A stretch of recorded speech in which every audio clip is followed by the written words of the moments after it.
Well, I was like, I'm not gonna film a video in this wig. I look ridiculous. But then I was like, you know what? This is actually 2020. Like, this is 2020 Bree at 3 a.m.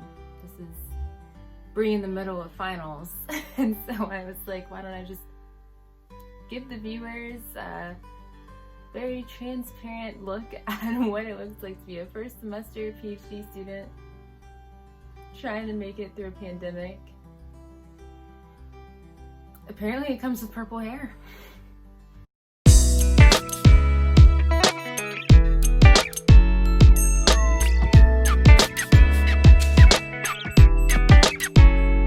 Hi everyone, welcome back to Becoming Dr. Baker. As you can see, yes, I have purple hair.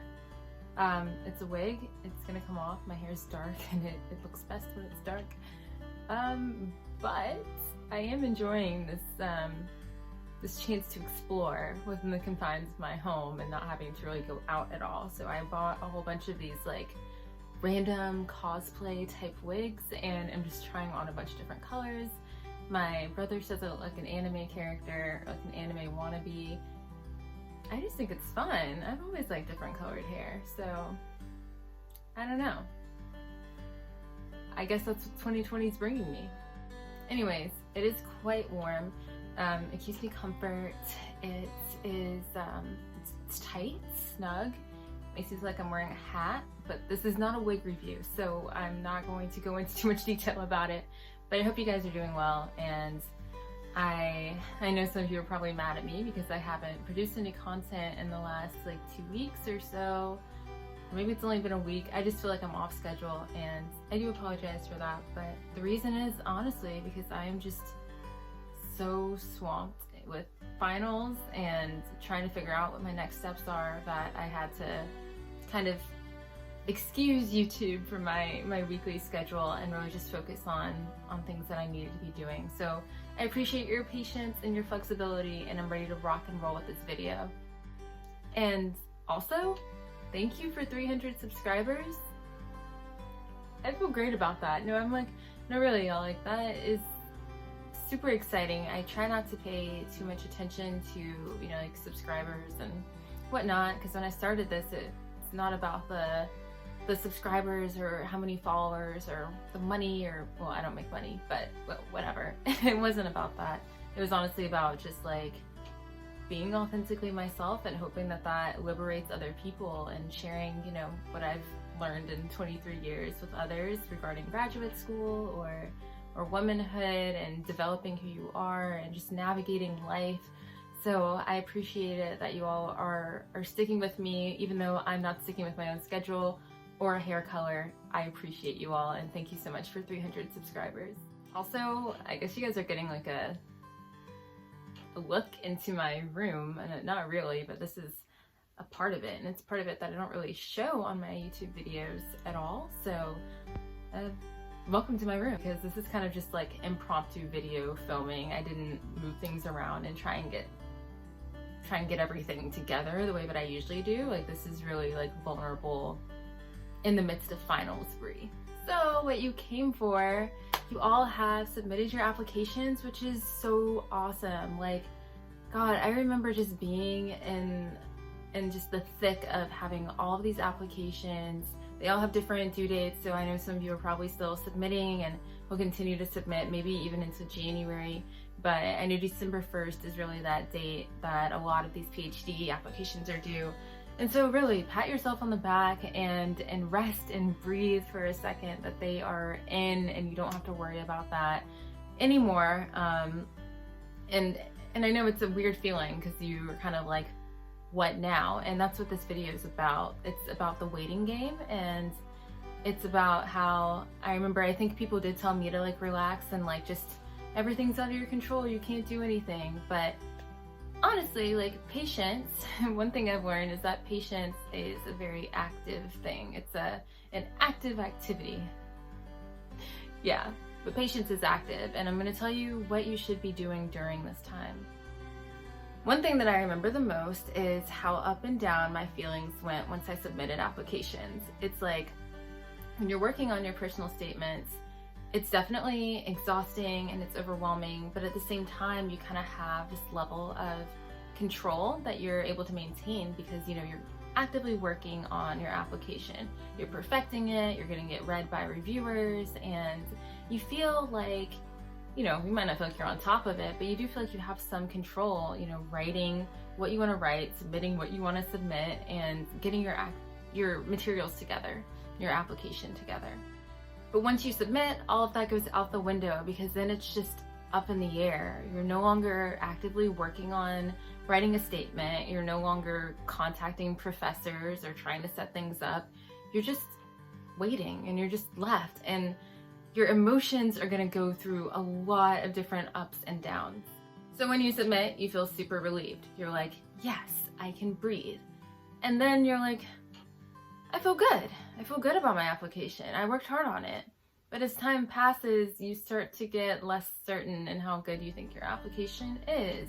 And one day, or honestly 1 minute, you may feel like your application was the best thing ever, and then you read something or you see something online or you get in a bad mood and you go into like this like negative self-critic, self-talk, bad thinking that happens when we don't have control over what's happening to our application. The absolute worst thing you can do is scroll through Grad Cafe, and I know y'all are on it. Everyone was on it. I remember at interviews trying to even figure out people's usernames. Like, I get it.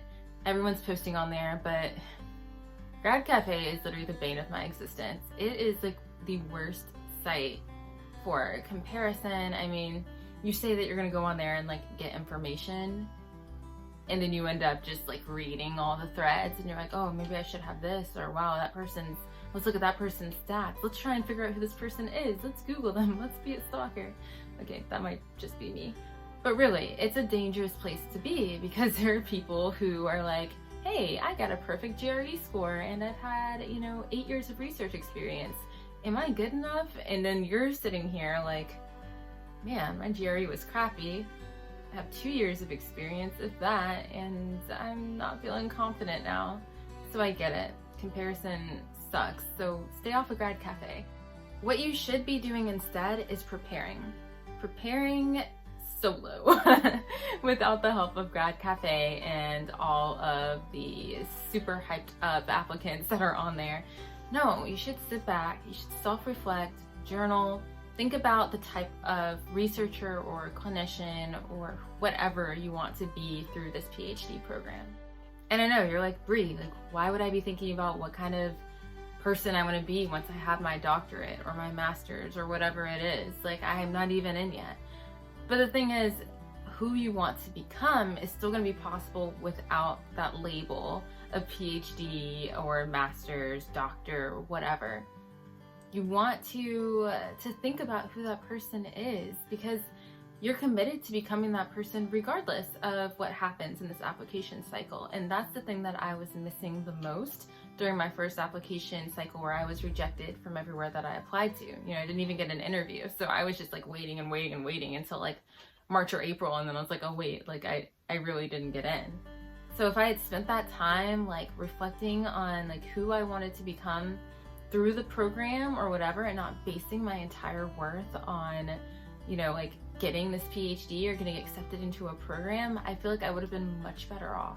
I think I spent most of my time just like Googling the schools I applied to, Googling researchers, remembering their information, and like visualizing myself at these places. Like, I was so excited. But my second time around, I was also a lot calmer because I was like, I know what it's like to not get in, and I survived. Like, I was okay, and not only was I okay, I thrived after not getting into a PhD program, which was the exact opposite of what I thought could happen.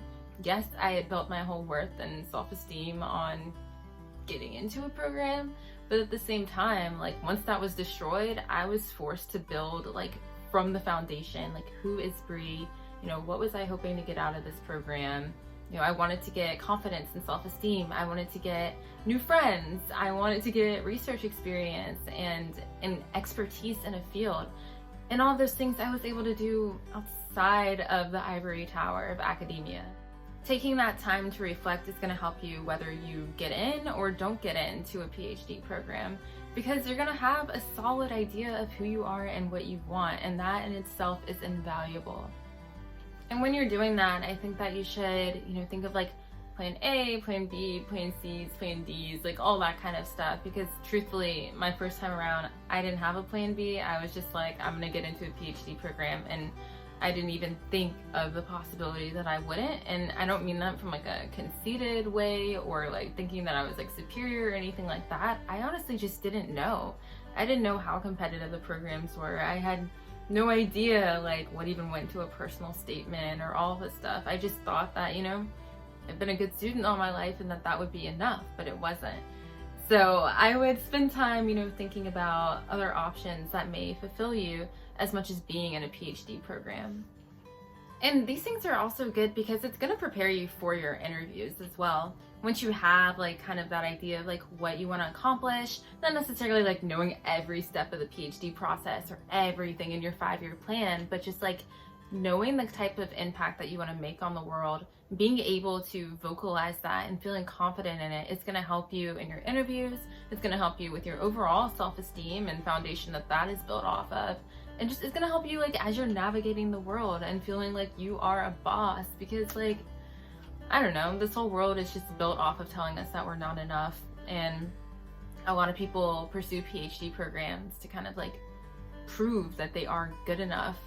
They are good enough to help their communities. They are good enough to have these grandiose ideas about ways to affect change. So if you can do that and figure out how you can do that without those 3 letters behind your name, then you're golden. You're ahead of most people. Another thing you're going to want to do is write a list of positive affirmations. Think back, like as you're writing that personal statement, like I know it's hard, but at one point it may have been cool to kind of see like all the things that you've done and have a product that you're really happy about and proud of. So I would just say to write a list of these positive affirmations, things that you like about yourself, things that you're doing well, because this road is long. I'm just talking about the application journey, not even like the PhD journey in itself, although this is a part of it. But I mean, application season is hard. It's like you start studying for the GRE in the summer or maybe even in the spring, and then you're writing your applications, you're submitting them in December, you're waiting for interviews, and you might not find out until like March, April. Like it's a long journey, and your self-esteem can take such a blow, and your self-worth can take a blow, and like comparing yourself to others, it's hard. So having that list of positive affirmations, having a routine of positivity where you start your day off with something positive. And I'm not talking about like, yes, I listen to like NPR and first thing in the morning. Like, no, like just having something where you even take 5 breaths before touching your phone, or you light a candle in the morning, or you spend some extra time like using that new facial scrub that you just got, like anything in the means of self-care to affirm your personhood, and also to just like, to breathe, because it's hard. Like this whole application season, it's a lot of comparison, and it's just a lot of up and down. So having something to ground you during this time is going to be incredibly important.